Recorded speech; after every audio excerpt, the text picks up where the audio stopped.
संसार में चाहे आप कितनी भी उपलब्धियों को प्राप्त कर लो, कितनी भी श्रेष्ठताओं को प्राप्त कर लो, और अब मैं कह सकता हूं कितनी भी कथाएं प्रवचन कर लो, ये संसार आपका कभी ना था, ना होगा, ना हो सकता है। लाल जी हमेशा आपके थे, हमेशा आपके हैं, हमेशा आपके रहेंगे। बहुत आसान होता है और किसी के ऊपर कुछ भी बोल देना, और उसमें भी विशेष रूप से अगर कोई कथा वक्ता हो, अगर कोई आध्यात्मिक व्यक्ति हो, क्योंकि उसका स्वभाव है वो मौन रहता है। आध्यात्मिक व्यक्ति का स्वभाव क्या? सबसे पहला परिचय आध्यात्मिक व्यक्ति का यही है कि वो मौन रहेगा, वो कुछ नहीं बोलेगा, और जो बोलने लग जाए वो आध्यात्मिक नहीं है, वो भक्त नहीं है, वो भक्ति पथिक नहीं है। जो बोलता हो, जो चिल्लाता हो, जो शोर मचाता हो, जिसका विवाद में रुचि हो, वो भक्ति पथिक नहीं हो सकता। कभी सुना किसी चरित्र में, किसी प्रसंग में कि मीराबाई ने लड़ाई की? कभी सुना कि गोस्वामी तुलसीदास जी ने युद्ध किया? कभी सुना कि किसी भक्त ने अपने विद्वेषियों के साथ में, विद्रोहियों के साथ में, या अनर्गल बोलने वालों के साथ में कुछ कहा? कुछ नहीं, सब मौन रहे। क्यों? उन्हें फुर्सत कहां अपने ठाकुर जी को याद करने से। ठाकुर जी बोलते हैं उनकी तरफ से, और जब ठाकुर जी बोलते हैं तो महाभारत होता है, फिर कुछ नहीं होता। इसलिए यह संसार सकल जग झूठा, झूठा कुलरा नाता, मीरा के प्रभु गिरधर नागर, हरि चरणा चितराची। गिरधर जन्म मरण रा साथी, मैं याने नाय बिसरूं दिन राती। हमारे जीवन का एक नव प्रसंग प्रारंभ हुआ। बहुत लोगों ने प्रेम दिया, बहुत लोगों ने स्नेह दिया, बहुत लोगों ने आशीष दिया, पर मुख में दांत 32 हैं, जीभ बार बार गड्ढे पे ही जाती है। कई लोगों ने ऐसी मुख दिखाई दी कि महाराज बस याद रहे जीवन भर।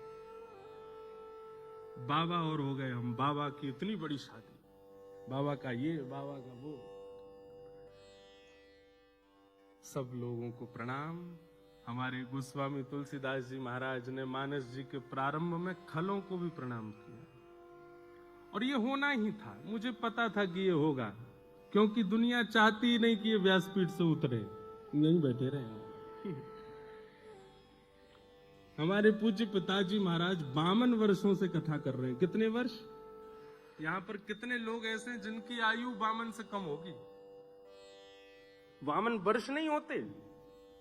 अरे आजकल के भारत में सब्जी बेचने वाले व्यक्ति भी अगर 4 साल लगातार सब्जी बेच लेते हैं तो भी उनका भी इतना हो जाता है कि वो अपना घर भी बंबई में बना सके, दिल्ली में। वैसे इतना योग्य हो गया है भारत। वो अपने पुत्र का विवाह यदि अच्छे से करें तो इसमें क्या दिक्कत? और भाई सबने सब बातें कह दी, लेकिन किसी ने एक बार भी ये नहीं कहा, उस विवाह में एक वस्तु भी बिना प्याज लहसुन के नहीं थी। सब में, कुछ ही में भी कुछ नहीं था। सब कुछ नॉन ऑनियन गार्लिक विवाह, और सुनो, नॉन अल्कोहलिक विवाह।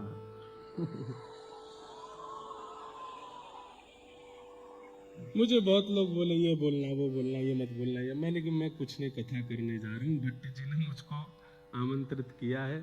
पर ठीक है, बोलना तभी चाहिए जब साथ में कोई खड़ा हो, और मेरे पास मेरी भागवत जी हैं, इनके सानिध्य में आकर के मैं थोड़ा तो कुछ कह सकता हूं, नहीं तो अतिशय मौन भी दोष धारण करा देता है, दोष को प्रकट कर देता है। लोगों को कुछ भी दिखा, पर मुझे उसमें भी मेरा एक उद्देश्य था। भक्ति पथ पर हजारों लाखों बालक मेरे साथ चल रहे हैं, सबको लेकर के मैं चल रहा हूं। हमारी लाल जी को प्राप्त करने के लिए सबकी आवश्यकता है, माँ पिता बंधु बांधव, और एक गृहस्थी को जिस नव पड़ाव की आवश्यकता थी वह भी हुआ। परंतु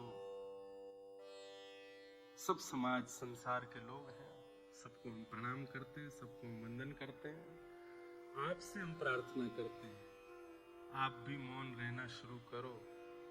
भैया जीवन के 4 ही दिन बचे हैं, बहुत लंबा समय नहीं है हमारे पास में। एक दूसरे को पकड़ के नीचे गिराना, ये करना वो करना, उसकी निंदा स्तुति करने में समय निकल जाएगा। भगवत प्राप्ति कब करोगे फिर? अगर उसी बीच में प्राण निकल गए तो ठाकुर जी की प्राप्ति कैसे होगी? इसलिए सब विषय विकारों को छोड़ो, ठाकुर जी की सेवा में लगो, ठाकुर जी की सेवा भाव से करो। हमारा उद्देश्य, मैं तो पहले ही कहा है हमेशा कि आप एक चूक करके तो देखो, चूक नहीं भी करो तो भी लोग आपको पकड़ेंगे। ये संसार का नियम है, स्वभाव है, स्वरूप है। और उसमें भी आध्यात्मिक व्यक्ति पर तो कीचड़ उछालना सबसे आसान होता है, क्योंकि उसका स्वभाव मौन होता है। इसलिए मौन रहिए, अपना हरिनाम कीजिए, भजन कीजिए, तैयार रहिए। जब व्यास जी नहीं बचे तो हम तो श्रोता हैं, हमको भी पकड़ा जा सकता है। तो इसलिए बस ठाकुर जी की नजरों में राजी रहो, बाकी संसार की नजरों में तो कभी राजी आप हो ही नहीं सकते, कभी आप अच्छे हो ही नहीं सकते।